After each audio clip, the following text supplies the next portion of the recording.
is time to take you between the lines.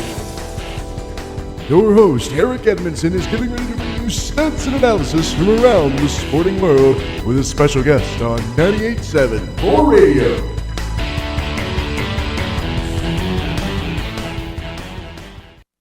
It is Tuesday, April 8th, and you are tuned in to Between the Lines on 98.7 Roar Radio, WPCC LP FM at the top of the hour. Eric Edmondson, your host, here with you, and thankful to be here on another fantastic Tuesday. So let's not waste any more time, and let's get into some straight-up sports talk with our headlines from around the sporting world, starting off with It's Happened. In the NHL, it's finally happened. Alex Ovechkin is the new NHL all-time goals leader, sitting at 895, a fantastic accomplishment. He passes Wayne Gretzky, who was humble enough to be at that game and humble enough to shake Ovechkin's hand after he completed the massive feat. A fantastic job by him and a good spot for the NHL, who's honestly had a fantastic year, getting a bunch of headlines for them, and they're on the up and up. Most certainly. They honestly heard it from here first, folks. They have the best playoff format in American sports. They do. They have the best playoff format in American sports. Those are coming up around the corner, so make sure you are tuning into those. And then we have UConn. The women's UConn squad has won the NCAA women's basketball tournament. They are absolutely a powerhouse. You know, I had UCLA going. I also saw the bid for South Carolina. So they did knock off South Carolina to get that championship. But either way, a fantastic season for UConn as they continue to show how dominant of a squad and program that they are. And let's roll into our first and main topic of the afternoon, which is the other side of the NCAA bracket.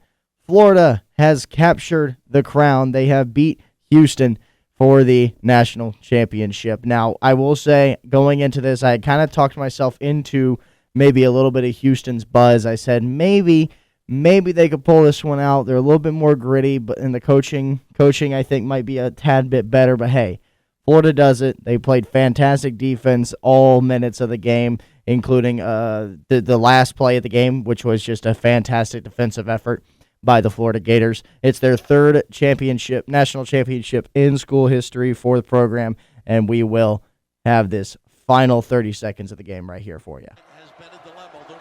It's via March Madness on X. 13 seconds left. Florida leads it by 2. Uzan got to go. Uzan, give it up. Cryer, 6 seconds, 5 seconds, sharp. He walked, he can't touch it. He can't. 1 second, and it's over. Florida is back on top of the college basketball world.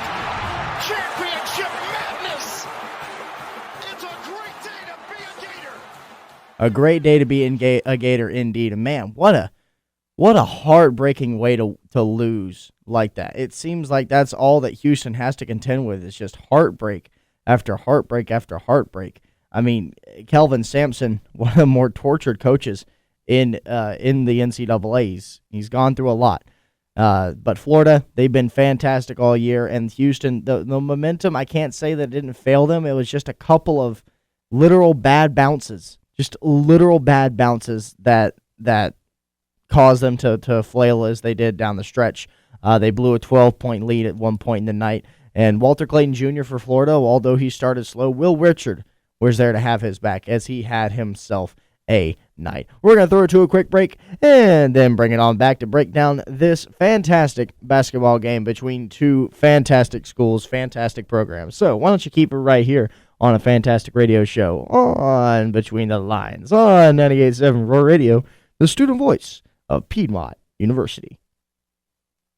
Welcome back into Between the Lines on 98.7 Roar Radio. Eric Edmondson, your host, here with you, getting ready to give you all the breakdowns and storylines surrounding last night's NCAA Men's March Madness finale in the Florida Gators overcoming the Houston Cougars to capture their third national championship. And for Todd Golden, he is the youngest head coach since 1983 when Jim Valvano won it. to win a national championship. So a big congratulations to Todd Golden, just coming in right under the buzzer at 40, 39 years old for him. Fantastic run, fantastic coaching job, honestly. To go up against a coach of that caliber in Kelvin Sampson, that's a lot. That's a lot. I mean, and again, Sampson once again feels the heartbreak, and the guys love Sampson too. I mean, there's not a guy in the Cougar clubhouse that did not want it for Kelvin Sampson. Here's Juwan Roberts on the loss to Florida. Coach Sampson's been everything to me, from Coach Sampson down to grandkids. Everybody played a part in me being here for 6 years. And I wanted it so bad for him. So bad. And it hurts because I can't do it next year. I can't put myself in position to do it next year. This will be my last time wearing my jersey, and I feel terrible. I told the younger guys, to the returners, to remember this feeling. So when you in this moment again, or you're in this situation again, you'll be on top. Coach Sampson has been everything to me. Remember it so you'll be on top next time. Just remember it so you'll be on top. And that's just something that the Houston locker room, it is going to sit with them for a long time, because this is one of the closest they've ever been.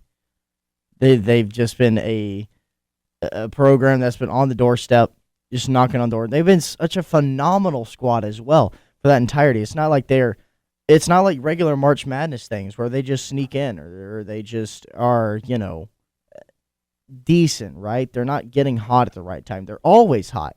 They had a fantastic run in the regular season. 5 losses for Houston. All 5 of them came at 5 points or less. That's crazy. That's absolutely absurd for a fantastic team in Houston. And again, I've mentioned Kelvin Sampson so much. He's such a phenomenal coach. This was him after the loss. You got to get a shot. That's you got to do better than that. Coach, next one's up front to the left, Aaron. Aaron Beard with the AP. Kelvin, what were you hoping to get out of that last play?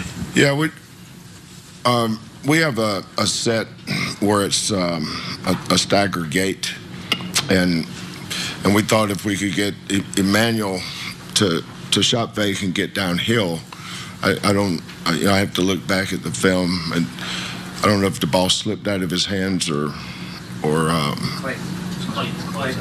Clayton had his back. Yeah, they probably should have shot faked that. That's both those guys, Richard and Martin, both really good defensively. Clayton made a great play on that, but I love that. I love that from Coach, saying, like, look, you got to be better in that spot. You lost in a big game, the biggest game, but you got to be better in that spot. He's always looking for improvement. That's the sign of a good coach right there. Obviously, I'm sure he's feeling a lot more emotion. However, he can't really, share that around at the moment, but I'm sure he's feeling a lot more emotion right there. And again, a coach that has seen pretty much all of it, tortured once again. The Cougars' defense was very strong in the first half, and they came out shooting well. They looked okay, and they locked down the most important Gator out there, which was Clayton Jr. They locked him down pretty well. He had a very slow start, but again, Will Richard had his guys back. Will Richard had an absolutely explosive night for the Gators. I mean, you can't make up some of the stuff that he did, because he was just the guy. He was the guy helping them out the entire way.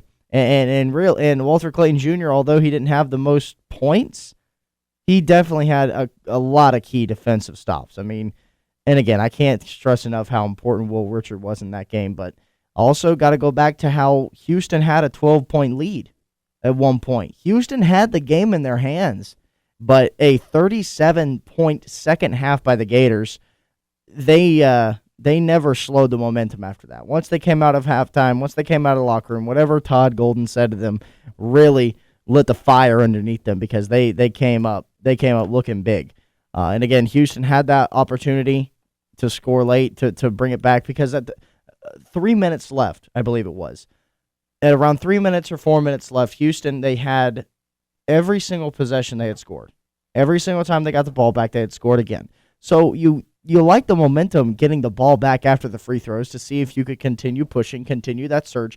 But again, the Florida defense was absolutely locked down, and they stopped anything. You talked about we heard what Coach had to say about the idea to bring him downfield to try to get him in a situation where he could shoot a fake. It just didn't happen like that. It couldn't happen like that because Florida defense was so strong. And this was not, again, this was such an even matchup that if you look at the box scores and you look at the win projection chart for both teams, they're basically even. They're basically even the entire way through. And it's shocking to me how even it actually turned out to be. Because both of these teams, they took the same amount of 3 points. They made the same amount of 3 points, I should clarify. They did all that. Now, Florida actually had more turnovers, which usually if you lose the turnover battle, you're going to lose the game. But here we are. And 3-point percentage, again, 25-24. Houston was on the other end of that. 40-39 rebounds. Florida had 40. 39 belonged to Houston. But I think one of the key was, and this is what happens when you can't kill those points that are left on the floor for you. 39.6% from the free throw line. Or I'm sorry, 64% from the free throw line for Houston. It was actually worse than I was reading off. 81% from the free throw line for Florida. They were killing it. The Gators were killing it from the free throw line. They were doing a fantastic job. And then, again, I was reading off that other number. I got my wires crossed. Sorry about that, folks. Florida, 39.6% from the field goal range. They were dropping buckets where they needed to. They were getting off the glass when they needed to. They weren't shooting threes. They weren't bombing out of the building. They were playing their game. Houston was matching them. But the problem is that Florida just had the better defense that night. They just had the better defense. And this is exactly what Todd Golden had to say about the defense. You know, we've gotten a lot of credit for our offense because we've been so explosive all year and been one of, if not the top 2 offenses in America all year. But we've been a top 10 defense all year also. And we've been able to stand up against really good offensive teams and find a way to get stops. I thought Houston got the better of us in the first half, but it was really just a disparity in the turnover count. You know, we had 9. I think they had 2 in the first half. And as I look here, we had 4 in the second and they had 7. And our defense won us the game tonight. We got 9 straight stops at one point in the middle of the second half. To your point, we held them scoreless the last 2:20, and Walter, great closeout, and Kondo, great hustle play to win the game. And that's what made this team special all year, is that we could win different ways, and we showed that again tonight. Winning different ways, and they absolutely did it. Again, a fantastic job by Houston to make it as far as they did, but a better job by the Florida Gators. 65-63 was the final score as Florida captures their 3rd national championship. We're going to throw it to a quick break, then bring you back with our guest segment of the afternoon. We'll give you a little bit, this is a little bit different. It was a segment that was pre-recorded here, giving our thoughts going into the matchup, going into what we thought it was going to look like. Also, a little bit of what an athlete's perspective is looking like when they're down on the court dropping buckets. We got Bailey Wiseman coming on the show next up. But first, again, we're going to throw it to a quick break. But keep it right here on Between the Lines on 98.7 Roar Radio, the student voice of Piedmont University. Welcome back into Between the Lines on 98.7 Roar Radio. Eric Edmondson, your host, here with you. And with us this afternoon, our special guest, Mr. Bailey Wiseman. Bailey, thank you so much for coming on the show. Dude, thank you for having me, man. All right. Yeah, I know you had a long drive coming up here, so let's talk about something that may be relaxing depending on who you are, and that's our games on the 5th. The Final Four, Auburn and Duke are out. That is my Final Four. That was my championship game. They're knocked out. I don't know how your bracket was doing, Bailey, but either way, we get 2 great teams in the Gators and the Cougars. Yeah, absolutely, man. It's a really unique situation this year. 4 number 1 seeds all in the Final Four. I can't remember the last time that's happened. I don't know if that's like an official stat. Listen, I personally love to see it. I love seeing the big teams go at each other. This was a dominant year for the SEC. There were only a couple of super dominant teams in any other conference, with Houston and Duke being one of the 2 of them. Listen, a Cinderella story is good and all, but once you get to the Elite 8, I want them out. I want the best teams. I want the best teams playing right now. And man, oh man, were the Florida Gators one of the best teams this season. And it's no surprise that, you know, who's leading them, Walter Clayton Jr. Yeah, Walter Clayton Jr., man. He he has taken himself. He was in that second round conversation kind of for the NBA draft, and he has inserted himself into first round for sure. And I mean, depending on how tonight goes, potentially mid to early first round, which is insane. And that's kind of what makes the tournament so special is it gives these guys a platform to make millions and millions of dollars. Absolutely. 18.5 is what he finished with. And you mentioned that in full honesty, folks, this is a pre-recorded segment. So Bailey and I are going to give us our prediction at the end of this segment. But again, tonight a big showing versus the Gators and the Cougars, two of the best teams. And I don't think we've seen this heavyweight a matchup in a long time. Obviously, last year's just doesn't match up to this. Yeah. But tonight, it's a showdown. What do you think is going to be the keys for either squad to pull out a victory here? I mean, if you look at the metrics, which is kind of how they measure how dominant the teams are these days, these were the top two teams like all year. These were the best teams in college basketball. So I think it's going to be a slugfest, man. I mean, Houston's that team that you don't want to play.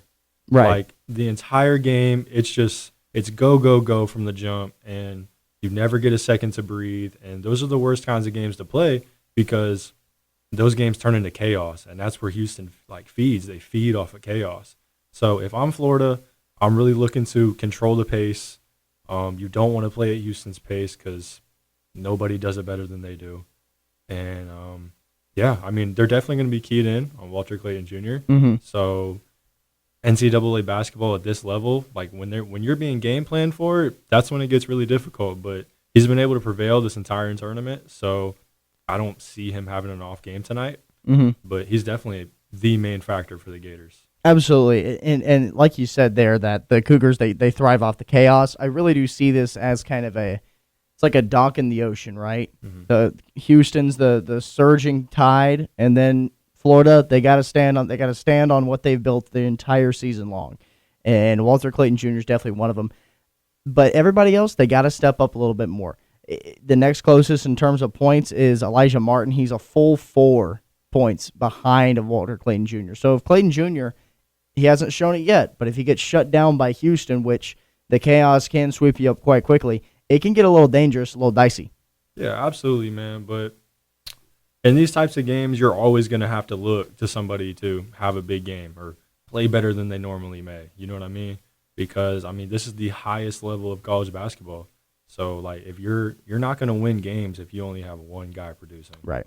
And that's what March is really built on. Mm-hmm. Well, not March anymore. We're in April, but that's what it's really built on. The guys that step up when they need to be called on. So what happens? Martin has an explosive game like he hasn't had before, but he's definitely been there. What happens if Sharp for Houston goes off as well?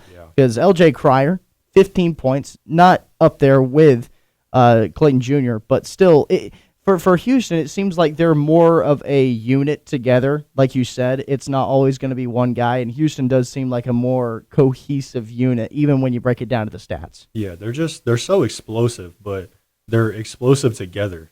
Like the way they play and the way they feed off each other, and they're never out of a game. I mean, we saw that at the end of the game. No, they're not. What was it, down 5, down 7? I think down 6 or 7. Down 6 or 7 with a minute to go. I saw a stat this morning. It was the win probability with 1 minute to go was 93% Duke to win the game. So that means they had a 7% chance to win that game, and they were able to make it happen. Like, that just shows an elite level of toughness and an elite level of hustle that is clearly being taught within that program. I was about to say, and it's not just, of course you praise the players on the court, you praise the people actually making the plays, but the coaching is elite as well. Yeah. The coaching for Houston has been fantastic all year, and this is the first time Houston's been at this stage before. Mm-hmm. And I'd be hard-pressed to say if they're not ready to take the opportunity and seize it. Yeah, you don't play at the level that they play at, like the energy that they play at, unless you are practicing like that every single day. So that's a real testament to the coaching staff over there and whatever they're doing. I mean, I saw a stat this morning as well. It was like the average mile time for the Houston men's basketball team is 5 minutes and 13 seconds. Goodness. That is insane.